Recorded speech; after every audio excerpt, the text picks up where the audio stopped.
Hello friend, welcome to my YouTube channel Spandan pathology. मैं doctor Noor फिर से आ गया हूँ आपके सामने एक नए टॉपिक लेकर, जिस टॉपिक का नाम है डर्मेटाइटिस हर्पेटोफॉर्मिस।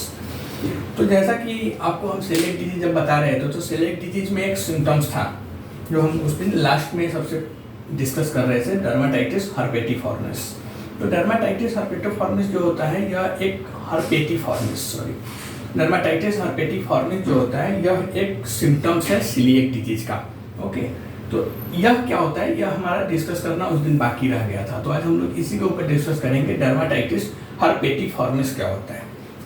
तो पहला जो होगा, about 50% of people with celiac disease develop this chronic skin condition as a side effect also called gluten rash और द सेलिएक रश। इसका मतलब क्या होता है कि सेलिएक डिजीज से अफेक्टेड 15% मतलब 15%, तो सेलिएक डिजीज से अफेक्टेड 50% लोगों में, 15% लोगों में यह पुरानी स्किन की कंडीशन होती है जो एक साइड इफेक्ट का रूप होता है। Okay, 50% about 50% of people with celiac disease develop this chronic skin condition as a side effect also called the gluten rash और द सेलिएक रश। मतलब सेलिएक डिजीज से अफेक्टेड 15% लोगों में यह पुरानी स्किन की कंडीशन है जो साइड इफेक्ट का रूप होता है। किसका? तो सेलिएक डिजीज का एक साइड इफेक्ट होता है। इसको हम ग्लूटेन रैश के भी नाम से जानते हैं और सेलिएक रैश के भी नाम से जानते हैं। इसे या तो हम डर्मेटाइटिस हर्पेटिफॉर्मिस भी बोल सकते हैं, ग्लूटेन रैश भी बोल सकते हैं और सेलिएक रैश भी बोल सकते हैं। सेकेंड है, dermatitis herpetiformis is an itchy rash that looks like clusters of bumps और ब्लिस्टर्स। मतलब यह एक खुजलीदार दाने के रूप में प्रकट होता है जो थक्को या फफोला बोलते हैं ना, क्लस्टर्स और ब्लिस्टर्स, ऐसा बम्प्स। तो यह क्या होता है, यह एक खुजलीदार दाने के रूप में प्रकट होता है जो थक्के या फफोला का समूह जैसा दिखता है। Third, gluten antibodies that damage a small intestine in celiac disease that causes this type of condition। मतलब ग्लूटेन एंटीबॉडीज जो हमारे स्मॉल इंटेस्टाइन को डैमेज करता है, किसमें? इन सेलिएक डिजीज में, उसके कारण यह टाइप का कंडीशन हमें स्किन में देखने को मिलता है। इट्स टिपिकली अफेक्ट्स, यह किस किस को अफेक्ट करता है? तो इट्स टिपिकली अफेक्ट्स एल्बो मतलब क्यूनी, नी, बटक और स्काल्प मतलब सर में भी यह होता है। तो इसे हम बोलते हैं डर्मेटाइटिस हर्पेटिफॉर्मिस। तो यह एक सिम्टम्स होता है सेलिएक डिजीज का। ठीक है, सेलिएक डिजीज का एक सिम्टम्स है जिसे हम बोलते हैं डर्मेटाइटिस हर्पेटिफॉर्मिस। डर्मेटाइटिस हर्पेटिफॉर्मिस किसे बोलते हैं वो आपको हमने बता दिया। अब हम देखेंगे नेक्स्ट, डायग्नोसिस एंड टेस्ट। जो सेलिएक डिजीज है उसका हम लोग अभी टॉपिक सेलिएक डिजीज ही पढ़ रहे हैं, डर्मेटाइटिस हर्पेटिफॉर्मिस टॉपिक्स नहीं है, ये सिर्फ सिम्टम्स हमने देखा है। किसका? तो सेलिएक डिजीज का। अब हम देखेंगे diagnosis and test of celiac disease. Diagnosis and test okay of celiac disease. Celiac disease तो डॉक्टर यूज टू मेथड। पहला पॉइंट्स लिखेंगे, doctors use two method of testing for celiac disease,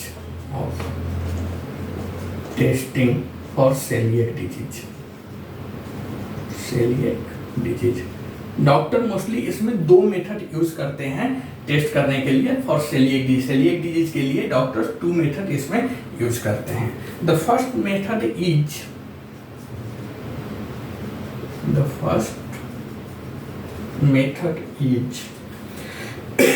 blood testing for the gluten antibodies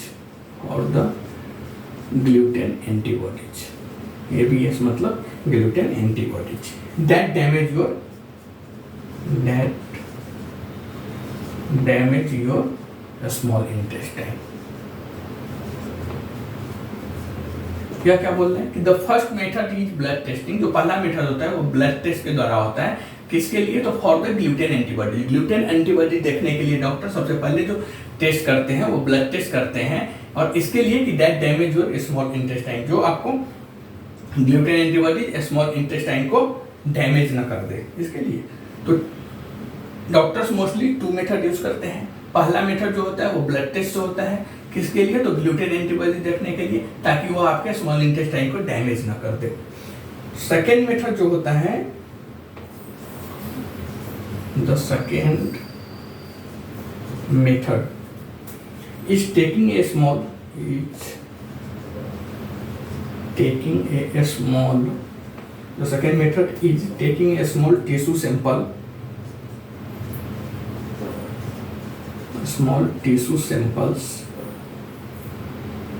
किसके लिए, तो from small intestine,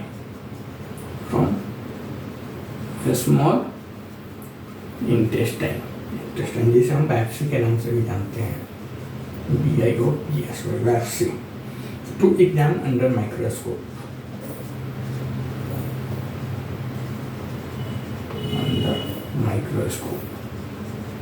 second method जो होता है वह स्मॉल टिश्यू, मतलब जो टिश्यू होता है उसका एक छोटा भाग, कहाँ से, तो फ्रॉम स्मॉल इंटेस्टाइन, आपके स्मॉल इंटेस्टाइन से डॉक्टर सेकेंड मेथड जो यूज करते हैं उसमें आपके स्मॉल इंटेस्टाइन से एक छोटा सा टिश्यू का टुकड़ा लेते हैं और उसको माइक्रोस्कोप के अंदर देखते हैं, जिसे हम बायोप्सी को भी नाम से जानते हैं। जो small tissue sample from small intestine, that is called as biopsy. Okay, या करते हैं। इसमें कुछ एडिशनल टेस्ट भी डॉक्टर करते हैं, एडिशनल टेस्ट्स। यह तो मेन टेस्ट था, डायग्नोस्टिक है, लेकिन अभी हम देखेंगे एडिशनल टेस्ट। एडिशनल टेस्ट में क्या होता है, तो after confirming celiac disease, after confirming celiac disease, मतलब कंफर्म होने के बाद सेलिएक डिजीज जो है, सेलिएक डिजीज वह अगर कंफर्म हो जाता है, उसके बाद doctor want to test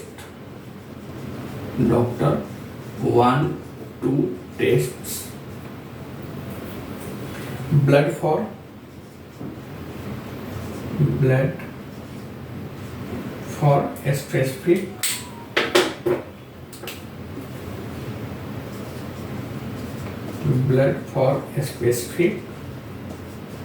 specific vitamins and minerals,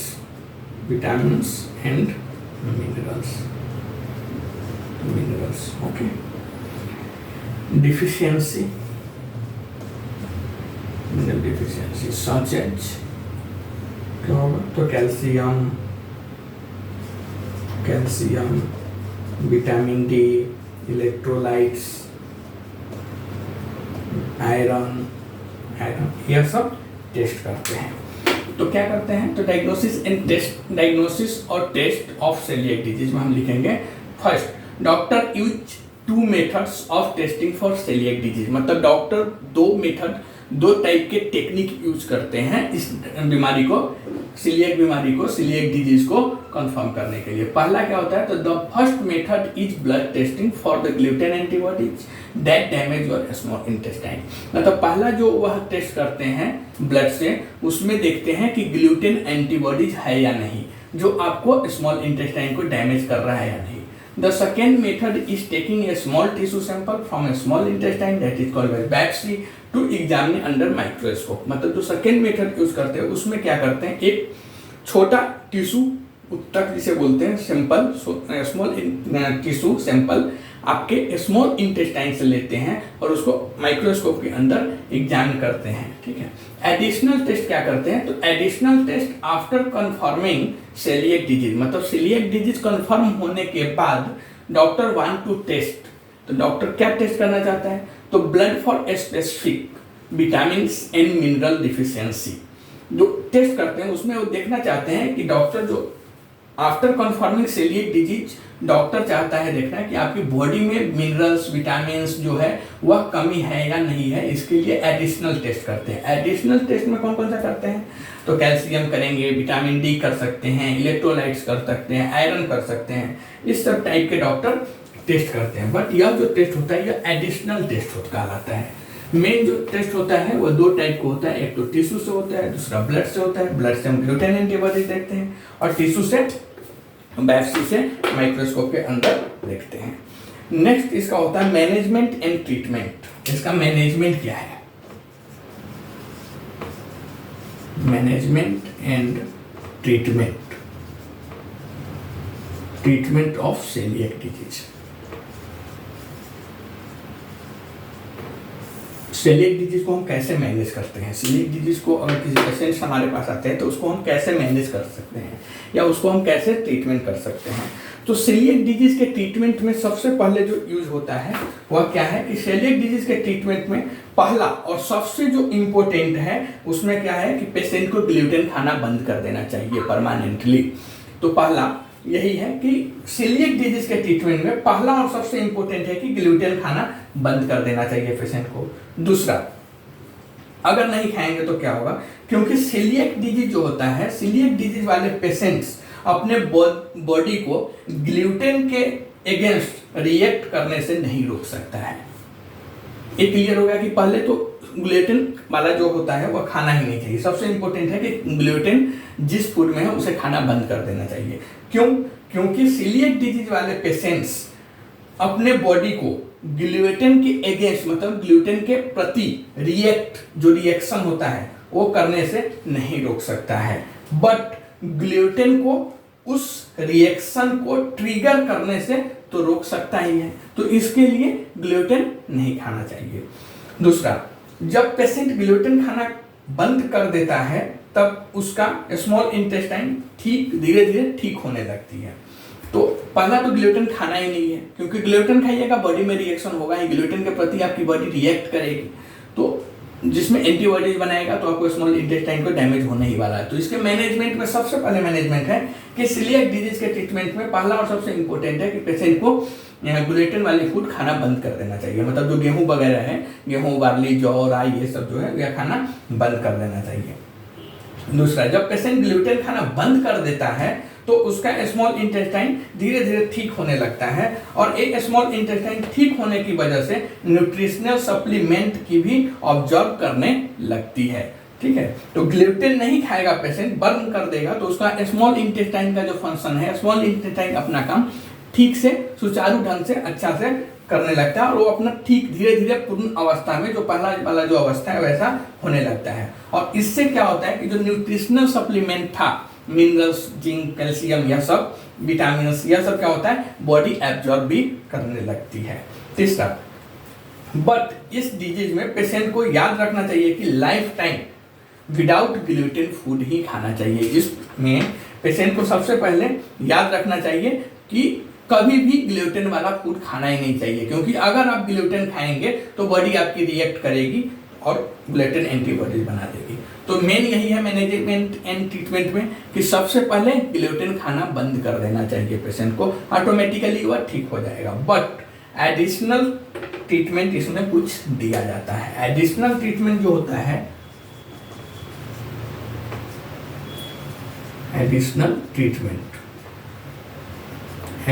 treatment में जो होता है तो इसमें न्यूट्रिशनल सप्लीमेंट दिया जाता है पहला।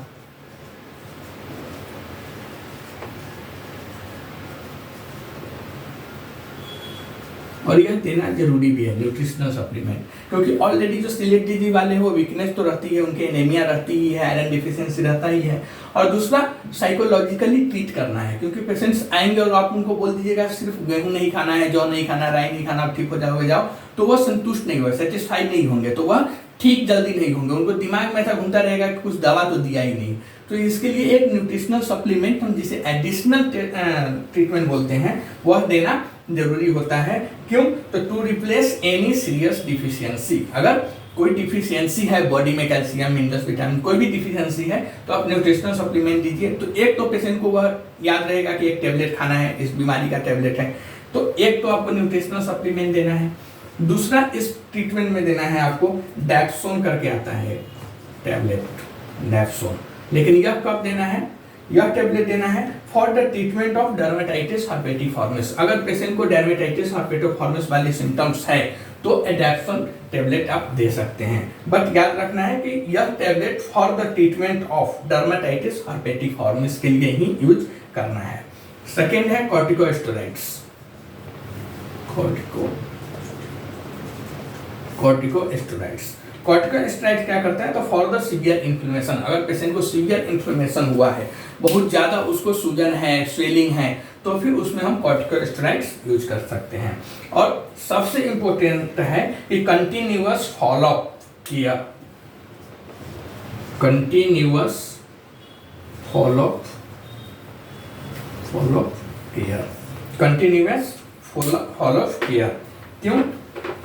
Including regular testing to make sure the disease is control. Continuous follow up care इसके लिए, उसमें साथ में आपको रेगुलर टेस्टिंग कराना है, जिसकी वजह से आपको यह समझ में आए कि यह बीमारी कंट्रोल है या नहीं, वो देखने के लिए। तो एडिशनल ट्रीटमेंट में यही पहला न्यूट्रिशनल सप्लीमेंट देना है। डायस्टोन तब यूज करना है जब पेशेंट को डर्मेटाइटिस और बेटिफॉर्मिस सिम्टम्स दिख रहा है तब। और दूसरा कॉर्टिकोस्टेरॉइड्स कब देना है? तो कॉर्टिकोस्टेरॉइड देना है अगर सीवियर इन्फ्लेमेशन पेशेंट्स में दिख रहा है तो आप कॉर्टिकोस्टेरॉइड्स यूज कर सकते हैं। और दूसरा पेशेंट को बताना है कि कंटिन्यूअस फॉलोअप केयर में रहना चाहिए, including regular testing to make sure the disease is controlled और नॉट। ओके, तो आज हमारा टॉपिक यहीं पे खत्म होता है सेलिएक डिजीज का। अब हम नेक्स्ट किसी टॉपिक पे बात करेंगे, तब तक के लिए थैंक यू।